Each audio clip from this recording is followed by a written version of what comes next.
out there, you don't get well with some of your siblings, which I don't think it's such a big deal. There's a sister of mine we are not talking. Like siblings are not okay 100% of the time. Like things actually happen along the way, but it's the way it's portrayed. You are jealous of someone's success. You are not happy when they are doing well. Would you like to clarify on that? Yes, I would. I've always said, given a chance, I would say that because I don't like to give negativity a chance. First of all, name withheld. That is my sister, my blood sister. Like I was born, I opened my eyes and saw her. Okay, she took me through literally, and she's like my best friend. And the gap between me and her is so huge that we can never have. I don't know. She's like my mother, literally like my mother. Come to my channel. So that was Akothee's sister, Cebbie Koks, who made an appearance on Lynn Ngugi's show recently. So I was very surprised she did that interview because she normally doesn't go on platforms to talk like her big sister. So on that particular interview, she got to tell us a lot about her life. So the first thing she let us know is her government name, which is El Seba Awor Kokeo. Such an interesting name.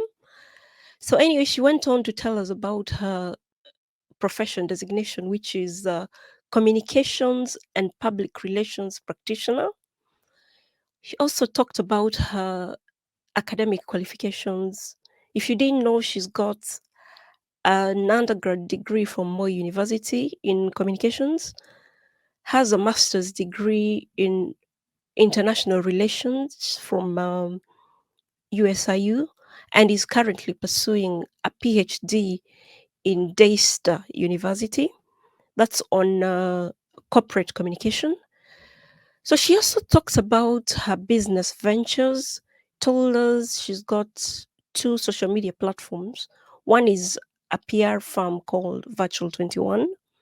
Then another one is called Declutter with Cebbie, which is a platform that helps to make buyers and sellers get into contact with each other.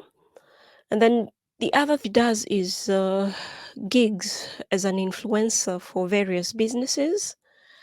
And when she let that be known, I was very impressed because a lot of scholars tend to box themselves in the academic world. So this means she has that hustler spirit alive as well. So she also said she's got a nail bar, salon, and barbershop in Kisumu, which is doing well. So she also went on to talk about her family. Would you believe she's got 23 siblings?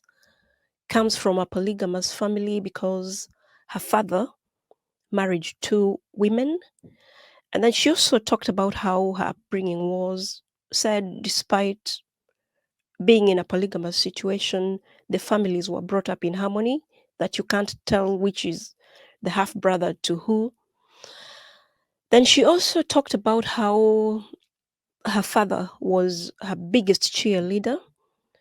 Talked about how she wasn't really interested in education when she was in high school, but because her father really used to cheer her on, it made her pursue further studies, hence why she's pursuing her PhD.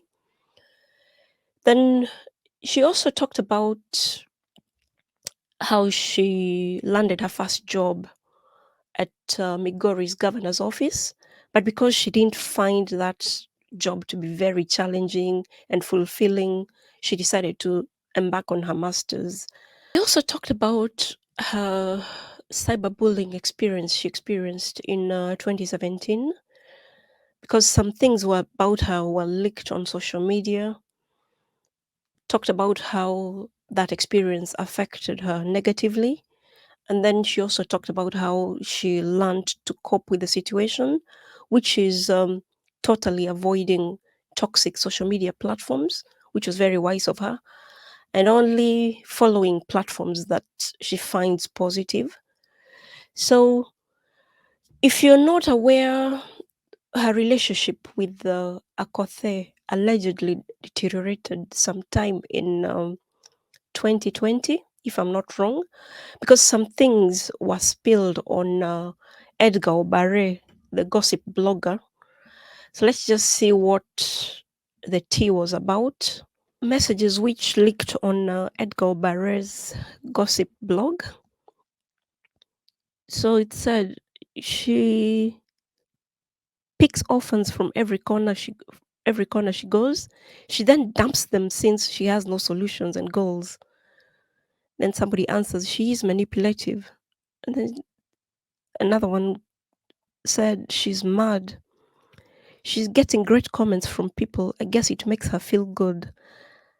I think she's referring to her charitable acts, but she has nothing at all to even pay school fees, even pay her kids' fees. I know she's already struggling. My worry is one day they'll smoke her out. Then she says here, so many she chased away.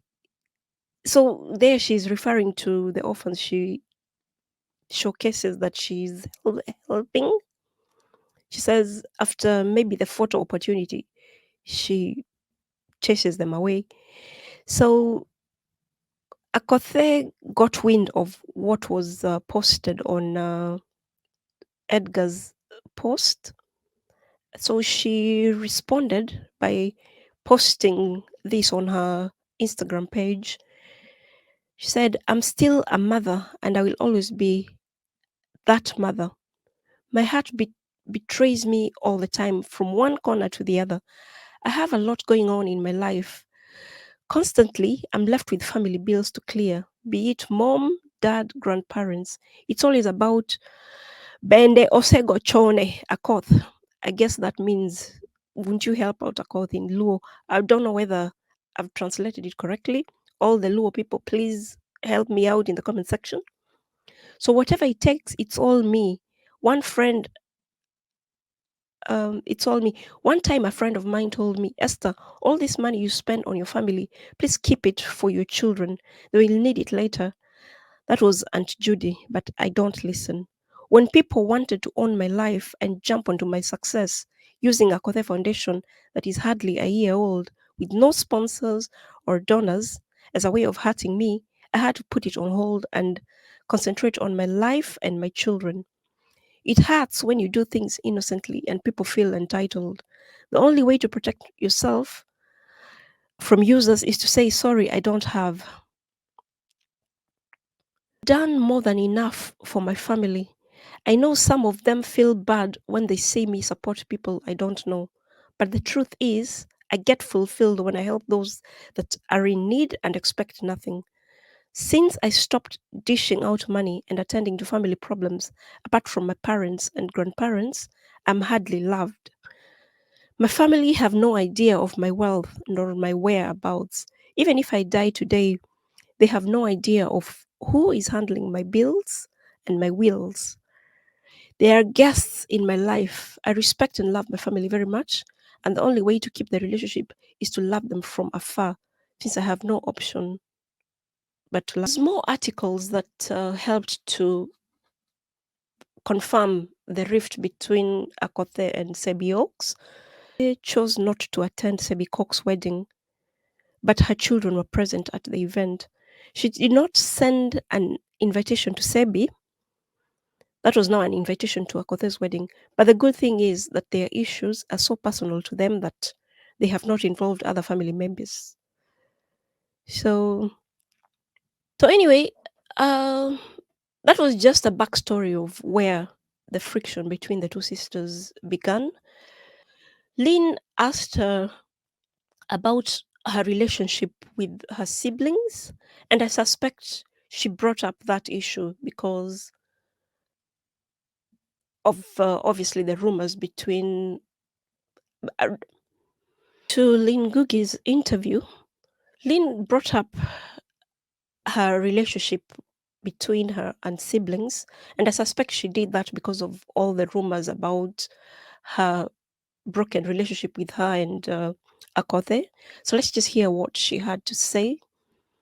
Not to answer, but I want them to know at least I asked, sibling rivalry. There's been talks out there, you don't get well with some of your siblings, which I don't think it's such a big deal. There's a sister of mine, we are not talking. Like siblings are not okay 100% of the time. Like things actually happen along the way, but it's the way it's portrayed. You are jealous of someone's success. You are not happy when they are doing well. Would you like to clarify on that? Yes, I would. I've always said, given a chance, I would say that because I don't like to give negativity a chance.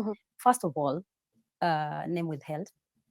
That is my sister, my blood sister. Like I was born, I opened my eyes and saw her. Okay. She took me through literally, and she's like my best friend.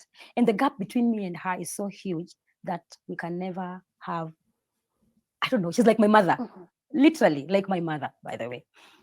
There is no day I can ever sit down and think, I want that she has. You know, like she saw me through, she took me through. I am whom I am because of her. And therefore, people's feelings could be my feelings, does not define what is between us. No, it doesn't, Lynn. I respect her. She's done well for herself. This is a woman who pulled herself by the bootstraps.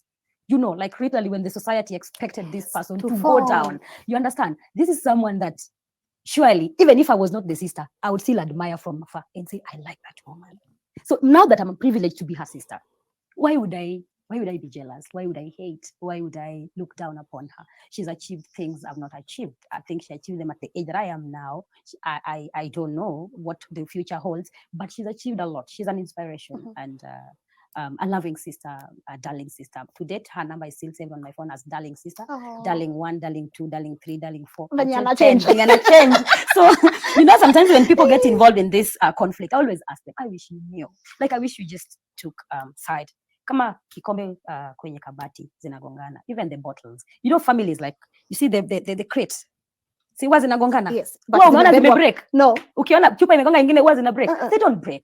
The only person that can break ni mwenye amechukua hapo akaitupa nje. So that is how I look at the social media and the sibling war. I don't even call it rivalry because we cannot be rivals. There are so many. If I told you we are a family of 24. And there is safety in numbers. And there's safety in numbers. Like today, to be honest, if something happened to me, Lynn, today, she will be the first on the scene before you. There you go.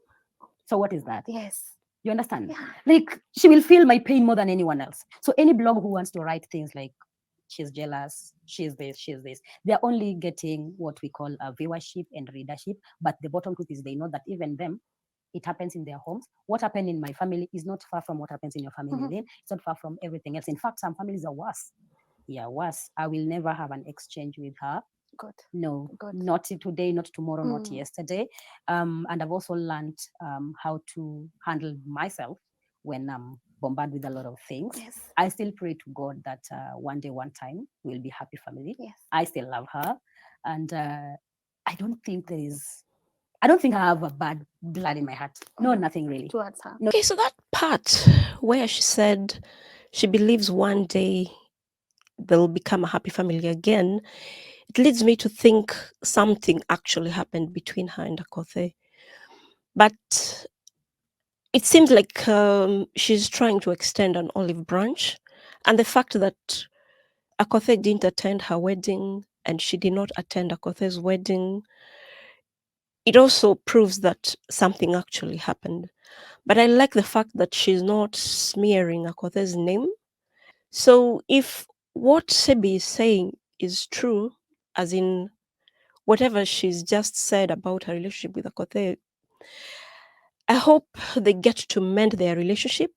But let's just see how people responded in the comment section of Lynn's interview. There's somebody there who said, "Oh, this is just beautiful. The woman, Cebbie, is top of the ceiling. What an interview, so composed, such an intelligent woman." I agree with that. I have never heard Cebbie's voice. Thank you for having her in your platform. Seems like I'm not the only one who was surprised about her showing up at Lynn's platform because, like I said before, I've never seen her do interviews. So another one is requesting Lynn to bring Akothee on her platform. So there's a cheeky person there who said Akothee won't let Lynn talk. Another one said, yeah, we shall need at least 3 hours with her. And then this one says, which story again? And she airs everything on social media. Another one has the same sentiments, is asking, is there anything about her that isn't in the open? Another one is like, why are you pushing for that? Let them be, please. Another one says, Akothee's story is everywhere. Nani hamjui. For those who understand Swahili, Nani hamjui means who doesn't know her. Another one says, Akothee was live on TikTok on Monday, and she said she doesn't talk to her siblings, not even greeting them. So everything about her, she talks on her social media accounts. Akothee has been interviewed a dozen times by other people. I like the fact that Lynn interviews people we haven't had much details about. Also, interviewing Akothee will make it look like she's focusing on the siblings' beef. Another one says, when you bring Akothee on board, we want to learn her business skills from her, purely the positive vibes side. She's a brand and her business skills are great, so let's fetch this from her wisdom. Another one is like, you need her story as who. So another one also seems like they don't want to hear from her. They say, Akothee huyu mmoja wachana na huyo. So that one, for the non-Swahili speakers, wants Akothee to be left alone. Another one is like, I don't need to hear Akothee's side on LNN. I come here to get good vibes and be empowered. I feel I've heard her side so many times from her socials, which isn't easy to hear. So from that thread, it seems like people don't want to hear from Akothee. Anyway, to be honest, she's aired her stories a lot on social media platforms and on various radio stations. So people think they know everything about her, but she recently did an interview where she revealed some things which we don't know about her. And I've actually done the videos, which I'm going to link. It's on a playlist, which I'm going to link on this video. There's an awful thing that happened to her when she was just 13. And I suspect that incident helped to mold her to who she is now. Because before you get to know that incident that happened to her, you might say, oh, Akothee, but I think that incident really affected her. I hope Cebbie wants to genuinely mend her relationship with Akothee. And I say that because, like you've heard, she's got businesses on social media and she's also a PR person. So maybe she just wants to make a good name for herself by appearing on Lynn's channel and saying all the good things we want to hear. But anyway, only God knows how genuine she is. So I hope the two sisters reconcile and move forward as friends. I don't know what you guys think. Just let me know your thoughts in the comment section below. Like and share this video. If you're not subscribed to my channel, please consider doing so to help my channel grow. Thanks for stopping by, and I'll see you on the next one. Bye for now.